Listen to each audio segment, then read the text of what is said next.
that people of color are not America, and especially that dynamic is very, very strong right now. And they would like to dismiss people of color. I still believe in nonviolence, and I do respect law enforcement, but I do think that we don't have a police force. We have a police army.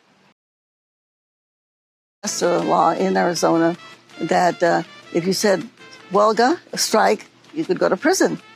And they said, oh, no se puede. In Arizona, you can't do any of that. And my response to them was, sí se puede in Arizona. And so that's how the chant was really born.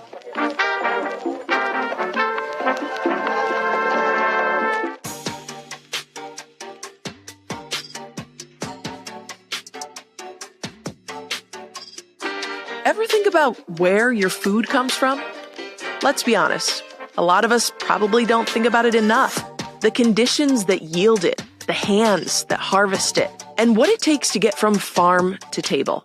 But Dolores Huerta did. And there's been so much violence against our people in California. It seems like the consumers are really supporting the farm workers, and they are supporting the boycott. She made it her life's mission to liberate the laborers who feed America. In the 1960s, Dolores founded what would come to be known as the United Farm Workers Labor Union, alongside fellow activist Cesar Chavez. They didn't just fight for safer working conditions and better pay. They gave migrant workers a sense of dignity and ensured the people who put food on our table actually have a seat at the table. She's the mother of an entire movement. Just fuck, man. It's so ridiculous. Just what we care about is so bizarre. Yeah. It's such a symptom of how sick we are as a culture, and they're risking their life to stop human trafficking. They're rescuing children from human trafficking. Yes. What is this?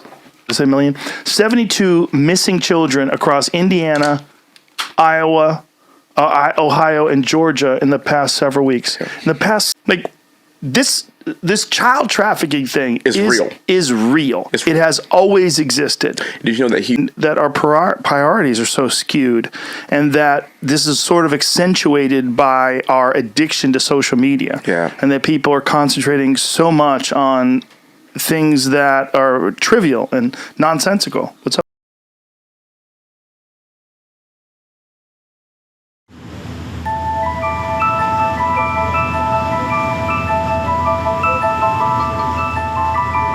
Colombia and Panama, so migrants hoping to get to the U.S.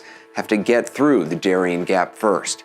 That means trekking through rivers and mud and up steep mountainsides. Along the way, they face exhaustion, disease, drowning, and the very real risk of being robbed, assaulted, or even killed.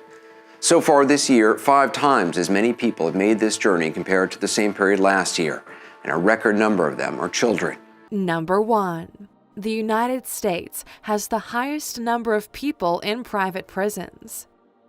The world's largest private jail population is in the USA. Private prisons account for almost 9% of the 1.5 million people incarcerated in prisons nationwide. Australia is right behind them, with about 160 out of every 100,000 people behind bars, and their prison rate keeps going up. However, in private jails in Australia, inmates have a lower suicide rate compared to their English peers. Number 2. Private prisons are money generators, if you can leave your ethics at the door. The government pays private prisons to take care of prisoners so they can save money. If it costs $100 a day to take care of an inmate in a regular government-run prison, and a private company says they can do it for $50 a day, that's a savings for the taxpayer. But at what cost? The reason private prisons are able to care for inmates so cheaply is because they cut necessary items integral to running such an institution, such as regular cleaning, highly trained guards, and therapy care, and they go for the cheapest options. Number 3. Who's making the most money off of privately owned prisons? With a reported income of $1.79 billion, the crown would have to go to Corrections Corporation of America, or CCA. now known as Core Civic, to distance itself from the constant scrutiny of the prison industry. It's still bringing in the big bucks by running over 170 inmate and immigrant detention centers in the United States of America. Number 4. Multiple people are running private prison earnings. An executive at a successful private prison company can expect to rake in about $2 million in earnings, or $2,000 per hour. If you're a corrections officer, plan on living around $15 per hour. As an inmate, you might earn 14 cents to $2 an hour, and most of that would be sent home or used on things like toothpaste from the commissary. And the most purchased item at a commissary? Ready food. Inmates reportedly spend an average of $225 a year on it. Other things they buy include toilet paper. They only get 1 roll a week from the prison. And things like antifungal cream, which is not provided by the prison and can cost $4 a tube, representing quite a few days of work for just 1 tube of cream. Number 5. The suicide rate is higher in private prisons. Since a privatized prison system is all about cutting costs, there's very little access to healthcare and, of course, mental health care. Add that to an already volatile and poorly managed system, and you get a huge jump in suicides. It is estimated that among men, their chance of committing suicide is 6% higher than the general population, and for women, a whopping 20% higher of committing suicide than their general population counterparts. About 10 years ago, I went through a little bit of a hard time, so I had to see a therapist. I've been seeing her for a few months when she looked at me one day and said, "Who actually raised you until you were 3? Seemed like a weird question. I said, "Who had actually raised me until I was 3? And to my surprise, they said, my primary caregiver had been a distant relative of the family. I had called her my auntie. My clearest and sharpest memory of my auntie is also one of my first memories of life at all. I remember her being beaten and slapped by another member of my family. I remember screaming hysterically and wanting it to stop, as I did every single time it happened. I'm a journalist, and I've been writing and researching human trafficking for the past 8 years or so. And even so, I never put together this personal story with my professional life until pretty recently. I think this profound disconnect actually symbolizes most of our understanding about human trafficking, because human trafficking is far more prevalent, complex, and close to home than most of us realize. I spent time in jails and brothels, interviewed hundreds of survivors and law enforcement NGO workers. And when I think about what we've done about human trafficking, I am hugely disappointed. Partly because we don't even talk about the problem right at all. When I say human trafficking, most of you probably don't think about someone like my auntie. You probably think about a young girl or woman who's been brutally forced into prostitution by a violent pimp. That is real suffering, and that is a real story. That story makes me angry for far more than just the reality of that situation, though. As a journalist, I really care about how we relate to each other through language. And the way we tell that story with all the gory, violent detail, the salacious aspects, I call that look at her scars journalism. We use that story to convince ourselves that human trafficking is a bad man doing a bad thing to an innocent girl. That story lets us off the hook. It takes away all the societal context that we might be indicted for the structural inequality or the poverty or the barriers to migration. We let ourselves think that human trafficking is only about forced prostitution, when in reality, human trafficking is embedded in our everyday lives. Let me show you what I mean. Forced prostitution accounts for 22% of human trafficking. 10% is in state-imposed forced labor, but a whopping 68% is for the purpose of creating the goods and delivering the services that most of us rely on every day in sectors like agricultural work, domestic work, and construction. That is food and care and shelter. And somehow these most essential workers are also among the world's most underpaid and exploited today. Human trafficking is the use of force, fraud, or coercion to compel another person's labor. And it's found in cotton fields and coltan mines and even car washes in Norway and England. It's found in US military bases in Iraq and Afghanistan. It's found in Thailand's fishing industry. That country has become the largest exporter of shrimp in the world. But what are the circumstances behind all that cheap and plentiful shrimp? Thai military were caught selling Burmese and Cambodian migrants onto fishing boats. Those fishing boats were taken out, the men put to work, and they were thrown overboard if they made the mistake of falling sick or trying to resist their treatment. Those fish were then used to feed shrimp. Shrimp were then sold to 4 major global retailers: Costco, Tesco, Walmart, and Carrefour. Human trafficking is found on a smaller scale than just that, and in places you would never even imagine. Traffickers have forced young people to drive ice cream trucks or to sing in touring boys' choirs. Trafficking has even been found in a hair braiding salon in New Jersey. The scheme in that case was incredible. The traffickers found young families who were from Ghana and Togo, and they told these families that your daughters are going to get a fine education in the United States. They then located winners of the green card lottery, and they told them, we'll help you out. We'll get you a plane ticket, we'll pay your fees. All you have to do is take this young girl with you. Say that she's your sister or your spouse. Once everyone arrived in New Jersey, the young girls were taken away and put to work for 14-hour days, 7 days a week, for 5 years. They made their traffickers nearly $4 million. This is a huge problem. So what have we done about it? We've mostly turned to the criminal justice system. But keep in mind, most victims of human trafficking are poor and marginalized. They're migrants, people of color. Sometimes they're in the sex trade. And for populations like these, the criminal justice system is too often part of the problem rather than the solution.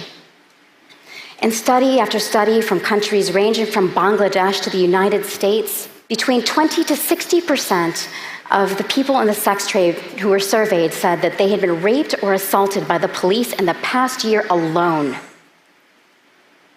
People in prostitution, including people who have been trafficked into it, regularly receive multiple convictions for prostitution. Having that criminal record makes it so much more difficult to leave poverty, leave abuse, or leave prostitution if that person so desires.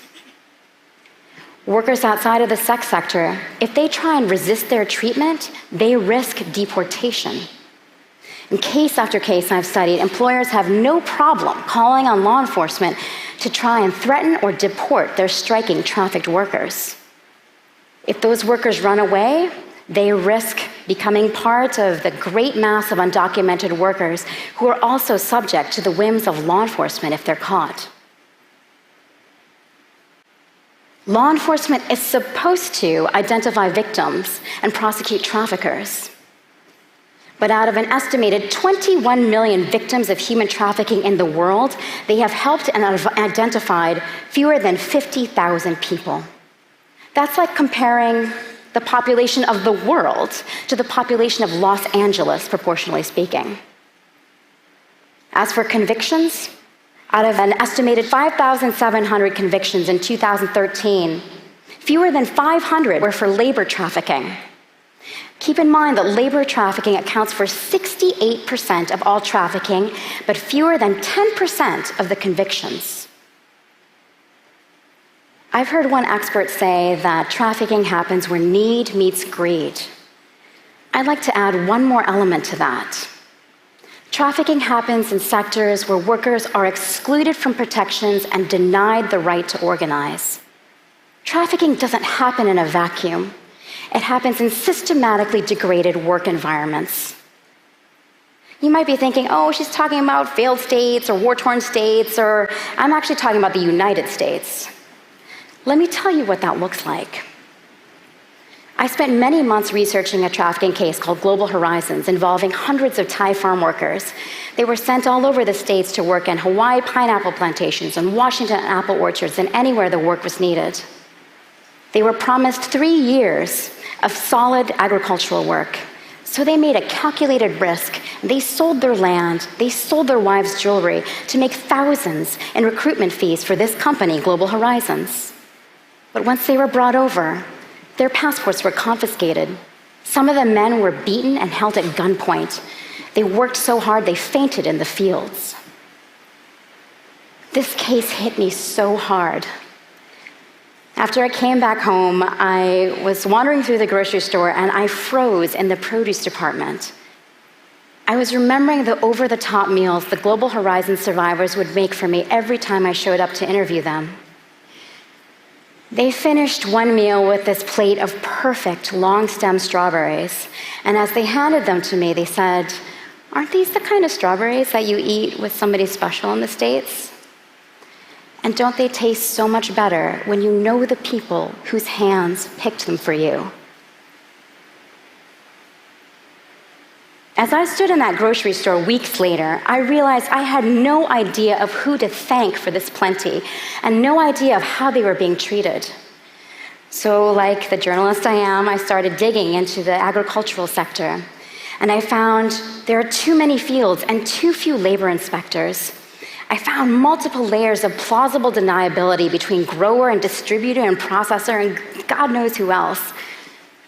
The Global Horizons survivors had been brought to the States on a temporary guest worker program. That guest worker program ties a person's legal status to his or her employer and denies that worker the right to organize. Mind you, none of what I am describing about this agricultural sector or the guest worker program is actually human trafficking. It is merely what we find legally tolerable. And I would argue this is fertile ground for exploitation, and all of this had been hidden to me before I tried to understand it. I wasn't the only person grappling with these issues. Pierre Omidyar, the founder of eBay, is one of the biggest anti-trafficking philanthropists in the world. And even he wound up accidentally investing nearly $10 million in the pineapple plantation cited as having the worst working conditions in that Global Horizons case. When he found out, he and his wife were shocked and horrified, and they wound up writing an op-ed for a newspaper saying that it was up to all of us to learn everything we can about the labor and supply chains of the products that we support. I totally agree. What would happen if each one of us decided that we are no longer going to support companies if they don't eliminate exploitation from their labor and supply chains? If we demanded laws calling for the same? If all the CEOs out there decided that they were going to go through their businesses and say no more? If we ended recruitment fees for migrant workers? If we decided that guest workers should have the right to organize without fear of retaliation? These would be decisions heard around the world. This isn't a matter of buying a fair trade peach and calling it a day, like buying a guilt-free zone with your money. That's not how it works. This is a decision to change a system that is broken and that we have unwittingly but willingly allowed ourselves to profit from and benefit from for too long.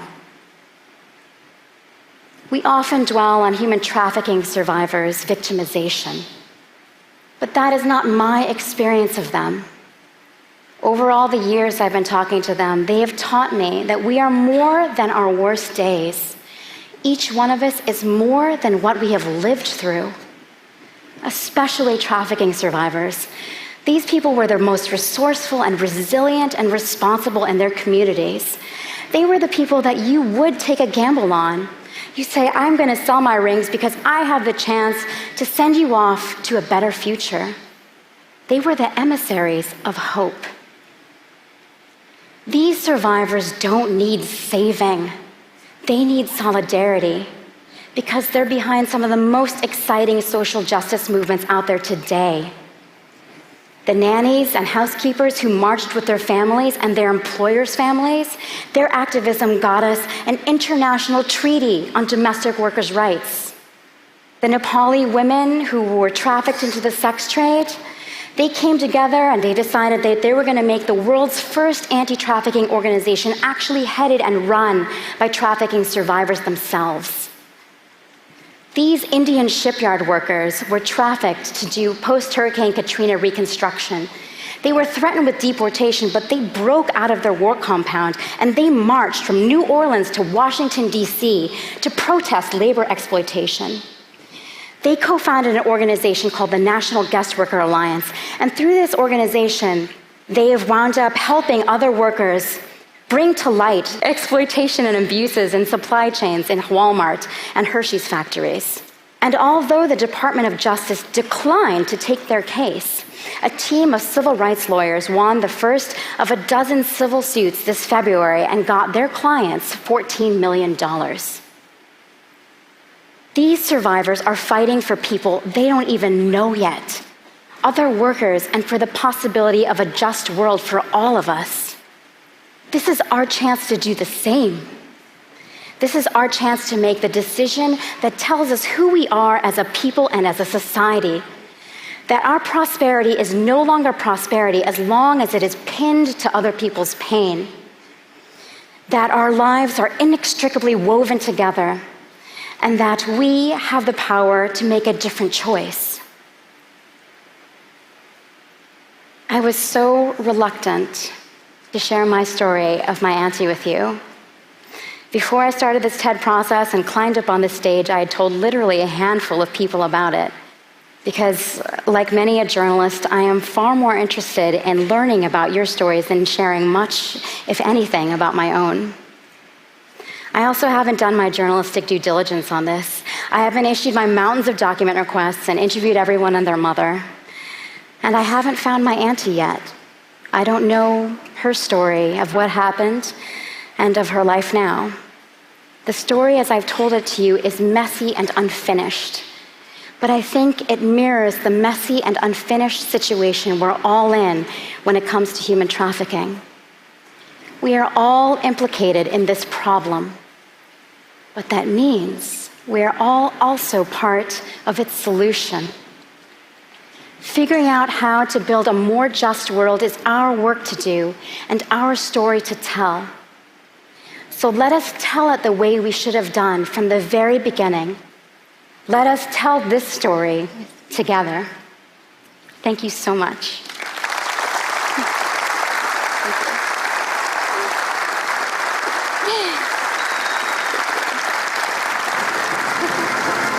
Number 6, the financial cost to prisoners can be high too. So, how else does the private prison industry make its money? In addition to government contracts, it charges a pretty penny for families to remain in touch with incarcerated loved ones. Phone companies contracted by the prison can charge as much as $25 for a 10-minute phone call. Commissionary companies are also making a profit on the inmates, raking in millions of dollars per year through the sales of essentials like soap, mouthwash, and other things inmates buy. Number 7. Private prisons are only profitable to the companies that build them, not society. Getting bad guys off the street is definitely a positive thing for any society. It's letting them back out without any reoccurrence of committing a crime that's the problem. Private prisons are notorious for not providing the training in life skills and therapy needed that will prevent prisoners from repeating the mistakes that got them arrested in the first place. Number 8. Private prisons make shady contracts with the governments they are contracting for. It should come as no surprise that the more bodies a private prison has in it, the more profitable it is. After all, it's getting paid per prisoner from the government to take their overflow of prisoners. So why are the beds always full? Well, in their government contracts, private prison companies request a guaranteed quota of prisoners per year. That means that no matter what, if there are new crime prevention programs or strides in the war against drugs, the private prison companies are always guaranteed the same number of inmates from the government. Just let that sink in for a second. Number 9. Bail bond companies also make a significant profit from private prisons. $1.4 million is collected almost every year in bail bonds by private companies from defendants and their families. Remember, not everyone held in prison is guilty. In a lot of cases, they simply could not afford to pay their bail before trial. In addition, these companies regularly lobby the government to keep bonds high in order to make a profit. Number 10. The United Kingdom was the first to use the private prison system. The UK's affair with the private prison system is winding down with a vow they will no longer contract for any new private prisons. But in 1992, they became the first to start contracting out their prison services. In their contracts, the government retains the right to hold payment for poorly run or abusive prisons. As a result, the lure to invest in private prisons in the UK has gone down, and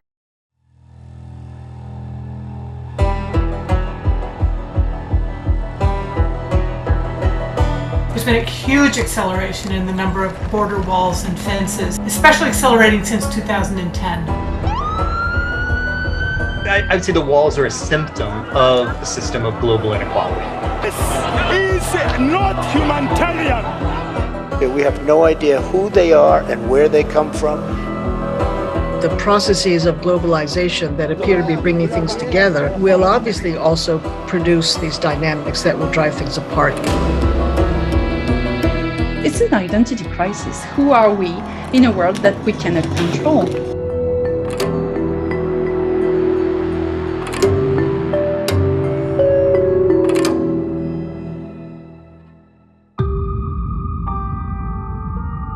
In a world that's more interconnected than ever, through trade, technology, and treaties, border walls are emerging as a 21st century solution to societal anxieties.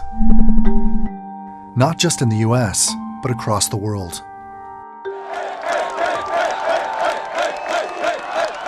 Just a few decades ago, walls were a symbol of divisiveness and authoritarian rule.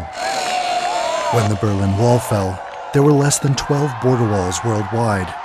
Today, there are more than 70. How do you measure such an astonishing moment in history?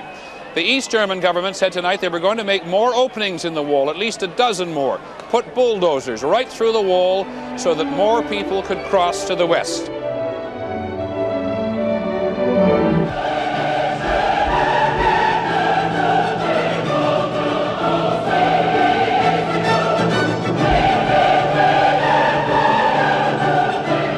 Mr. Gorbachev, tear down this wall.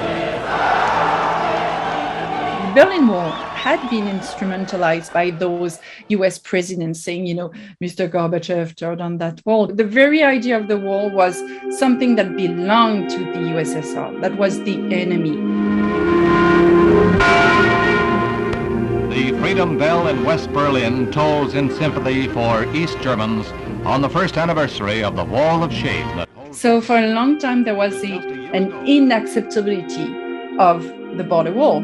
But then with 9/11 and then the Bush and now Trump, that discourse of the Cold War has disappeared. Now a border wall is actually pretty, acceptable.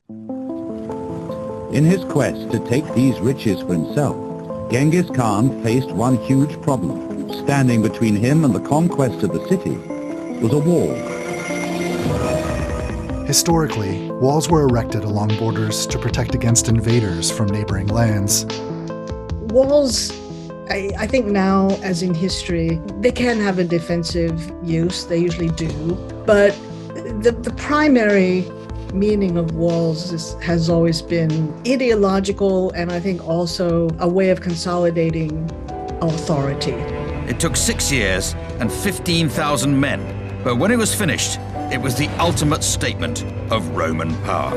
The Romans, when they built Hadrian's Wall, they were very clear about this. They had an ideological purpose. I mean, the Great Wall of China, I think, was only, incidentally and sporadically a defensive device, but it's been a very powerful cultural, political, and I suppose in some ways psychological symbol for a long time now, well over 2,000 years. In our current age of aerial combat, most walls aren't built to protect against foreign military invasion. Preventing terrorism and immigration are the main justifications governments around the world use to build border walls. Others include preventing smuggling, drug trafficking, and territorial disputes. By some estimates, 6 in 10 people living today reside in a country with walls on its borders. This just in, you were looking at obviously a very disturbing live shot there.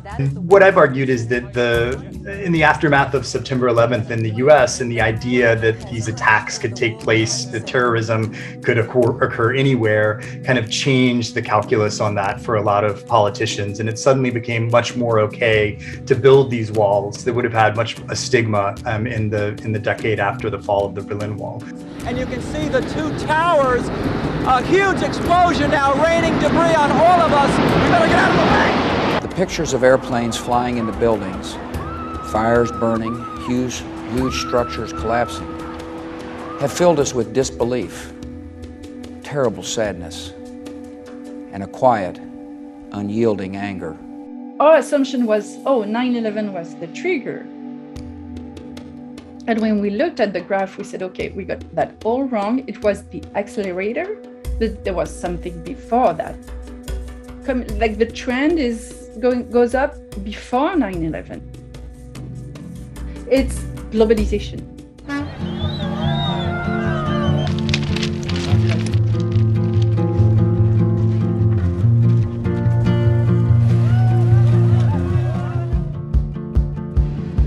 Wealthy countries around the world have bolstered their border defenses in the face of record migrant flows. The world is as connected as it's ever been in terms of flows of capital, in terms of consumer goods moving around the world, in terms of wealthy people able to move around the world. But at the same time, we've seen in this era of globalization the closing down of movement for the poor. They've become a powerful political symbol of restricting immigration into many wealthy countries around the world. The budget for the EU's border security agency Frontex has increased by more than 12,000% since 2005. More than 10 EU member states have spent more than $1 billion on land walls. We've never been so much in touch with the other end of the world, but that's the problem. We see too much, we know too much, we fear too much. And instead of, opening your door and seeing people and say, come in, we'll give you a hand, we see those waves of people and we're told all the time, they're coming. I think the word anxiety is very well chosen. Anxiety sort of has this meaning of, I'm not sure what it is, but I know I'm worried about it. It's vague. There is something at or beyond the border that is likely to penetrate and threaten something that I hold dear. My political position, the racial makeup of my community, the wages that I can earn in a relatively low-skilled job, etc., etc.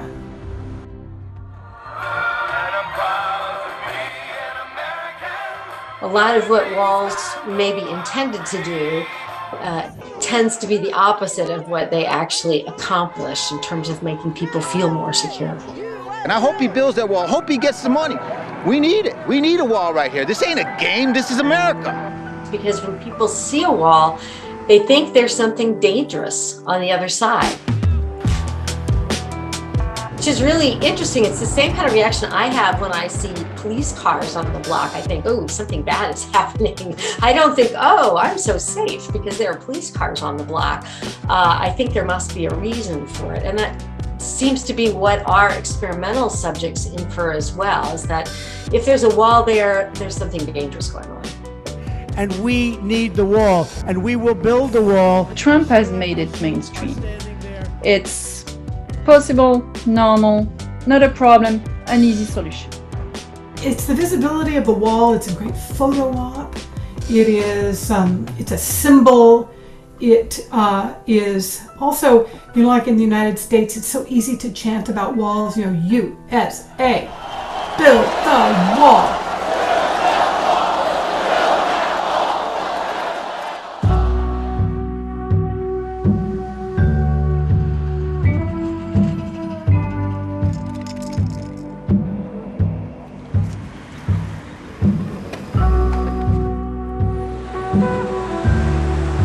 There are border walls almost everywhere if we talk about physical border walls. And indeed, if you take the Middle East into account, then it makes for the Asia is the biggest builder.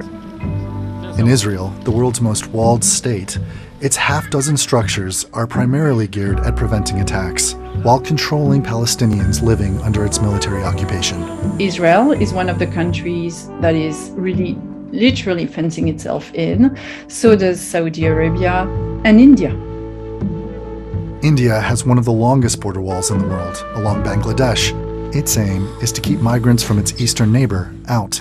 It's often Hindu nationalism in India that is worried about the arrival of Muslims from a country like Bangladesh. And so the porous border with Bangladesh was seen as a threat that needed to be securitized and really brought into being by building the wall there. Actually, China is fencing, as we speak, its border with Myanmar. You will find some in Africa, between Kenya and Somalia, for instance, or South Africa has a few. We see a lot of them now in Europe. And as the Russian threat is coming back, Finland has announced a big public work along its border to renovate their somewhat old fence. I did work on the ground in India and Bangladesh, Israel, Palestine, and at the US-Mexico border.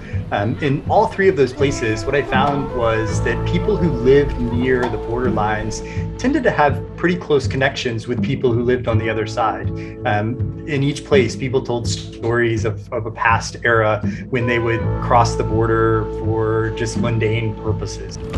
They'd lived by a dividing line on a map for a long period of time, but it hadn't really affected their daily lives until the wall goes up. They can't see the people on the other side. They can't talk to them. They can't have those face-to-face interactions. My sense was that the walls did kind of produce the difference that they were meant to represent in the first place.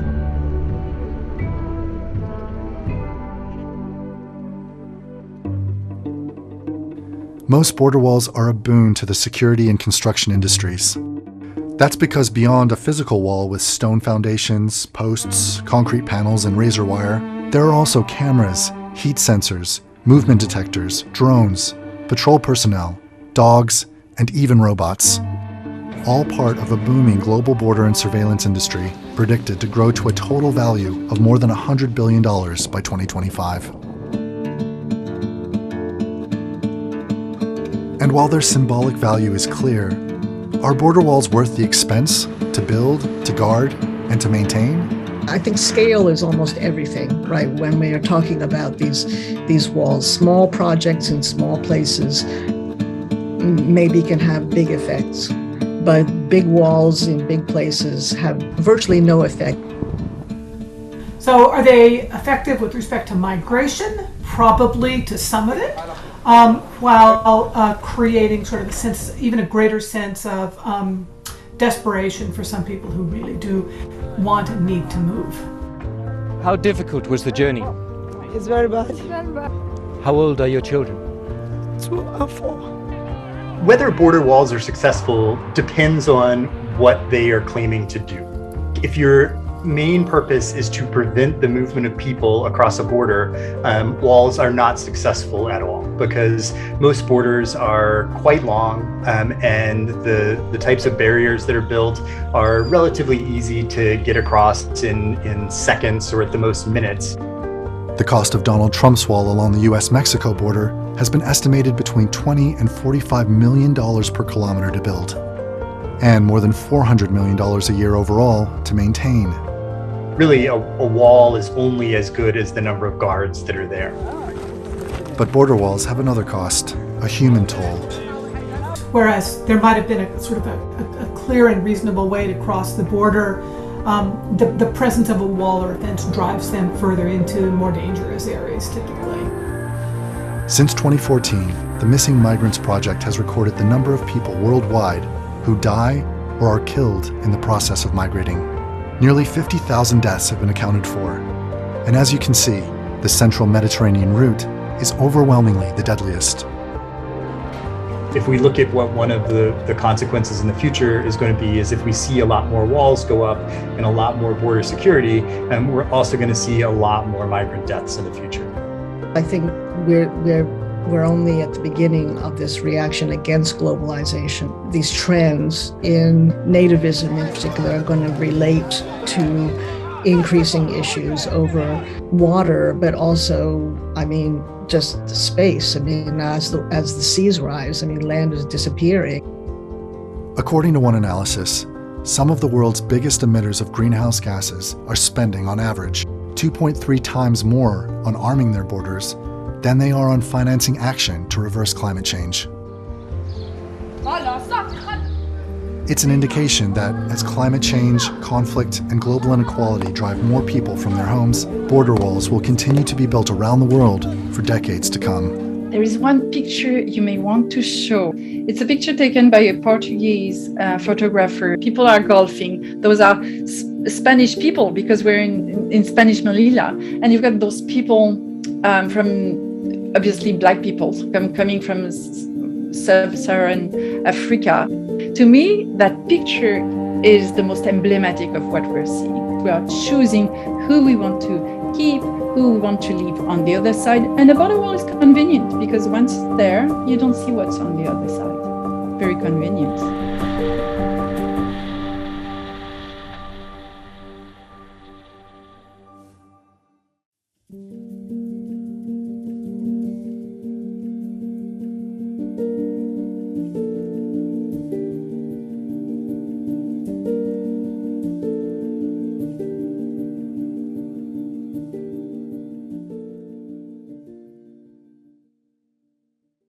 And even Scotland has a plan to phase them out completely. Number 11. Judges have taken bribes from private prisons to send them inmates. One of the biggest corruption scandals in the United States was when 2 judges were found to have taken over $2 million in bribes from private prisons to keep feeding the private prison system, sending juveniles to lock up for petty crimes, like stealing a backpack, and before they were even found guilty in a court of law. Number 12. Private prisons are a billion-dollar labor industry. A typical inmate will receive around 14 cents an hour for work within the prison. These prisoners hold jobs manufacturing everything from license plates to clothing and textbooks. The companies that use prison labor will surprise you. A few of them known to use prisoners are Victoria's Secret, Starbucks, Microsoft, and Whole Foods. Not only that, but the federal government itself sells prison labor to private companies. In fact, their latest idea is call centers. The Department of Defense even sent out a brochure to sell this program to companies, calling it the best-kept secret in call centers. So, the next time you're trying to get in touch with customer service, you just might be talking to an inmate. Number 13. Stock in the 2 largest private prison companies went up 140% when Trump was elected.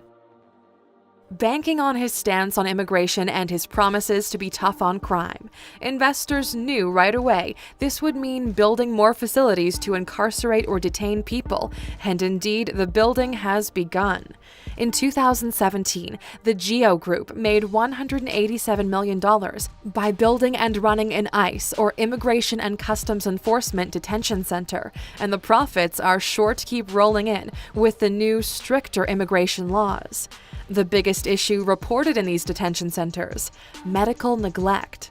ICE is reported to spend $2 billion a year housing detainees in private facilities. Number 14. The United States is now competing with third world countries for clients in the manufacturing industry.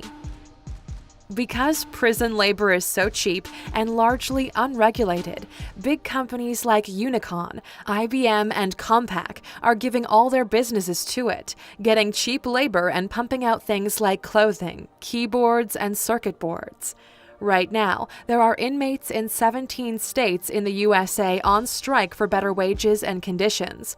Though the strike is not getting a lot of press, it is reported this could be the largest prison strike in history. Number 15. prisoners need to eat and companies don't want to pay. Another necessity that private prisons outsource in order to cut costs is food. Large companies like Aramark, who had reported revenues of $114 billion last year, has been known for serving substandard, sometimes maggoty food to private prisons. Their goal after getting a contract is to feed inmates on around $1 per day for all 3 meals. A standard government-run prison spends about $5 for all 3. Well, Alexers, that's a wrap on the private prison industry. Now, before you go, we're curious. Would you invest in a private prison system? Let us know in the comments. And as always, for sticking with us all the way to the end, here's your bonus. Number 16. Guantanamo Bay U.S. Naval Base prison in Cuba costs the taxpayer a whopping $800,000 per inmate per year. And now on to a federally run prison, Guantanamo Bay, also known as Gitmo. This famous U.S. Naval Base prison in Cuba costs the taxpayer a whopping $800,000 per inmate per year. How many prisoners are at the Bay? At its peak, it housed over 600 inmates, and as of today, there are roughly 40. The federal government still reports it costs around $445 million per year to keep this very expensive prison open. This is the last leg, the last gasp, day 5. Like so much of the journey, the next step, the boats to Panama's migration processing and camps, are just hours away. But is it 2 or 7? And it sometimes does feel like the whole world is on the move, just here. I meet Mohammed, a Lebanese man who it turns out lived not far from me years ago when I lived in Beirut. He's tried twice to get a US visa to see his American wife in San Antonio and his children, who he says he's not seen for 5 years. If you want to die, the life is very short. If I want to die, I have 55 years. If I want to die on the street, I want to come. I don't care. I want to see my family. It's not easy. Maybe you die on the street. Anybody, look, everybody look tired. Everybody, maybe you die here. You know that. But more often than you expect, that does not happen because of crowds like this.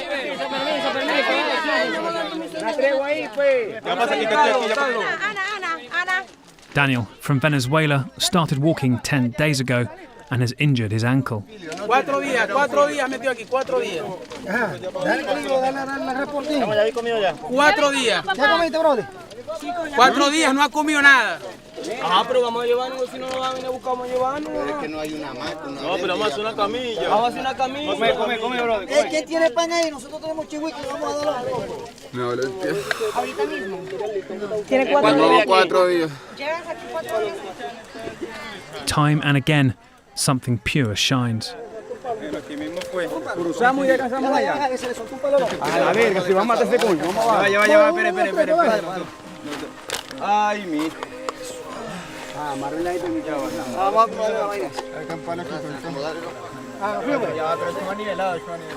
They've met minutes earlier, but are now unified in saving a stranger.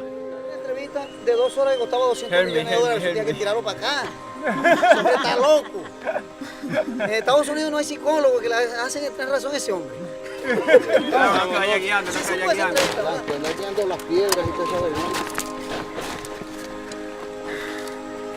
A mí me enviáis la fotito, flaca.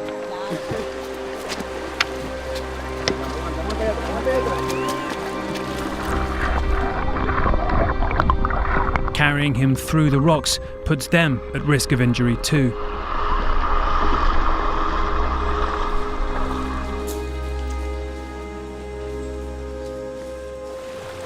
Truly, nobody seems to have been left behind. The disabled girl Anna, who we last saw with her mother in a camp by the river, has also found help. His real name is Enes Sanchez, age 27, from a Venezuelan-Colombian border town, and he's been carrying her for a day. Pues bien, casi así comía no, porque no sabemos cómo es especial. ¿Se entiende? Pues estamos a ver si llegamos allá, le damos un jugo o algo. No, a mí me toca esperar ahí a la señora, a la mamá de la niña, porque...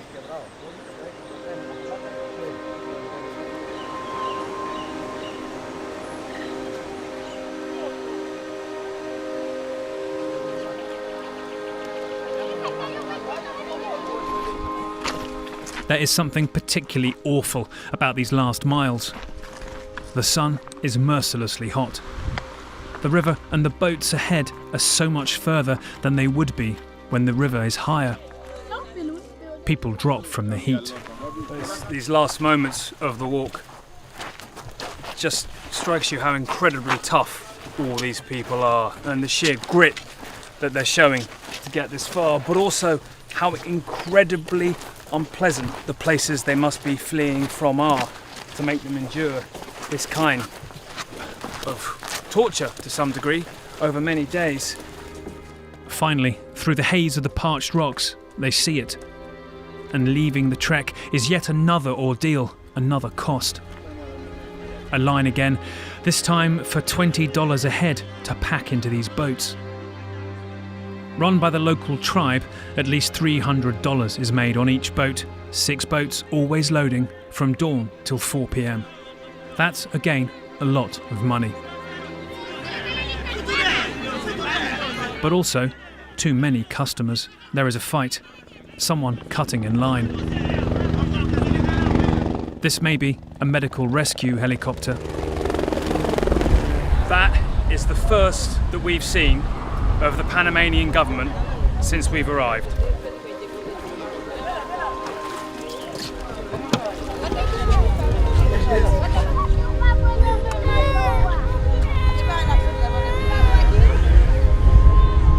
The boats barely float, but like so much else, the risk is relative about what you've gone through before. The jungle trek is 66 miles only. They have 3,000 more ahead to the US border with Mexico.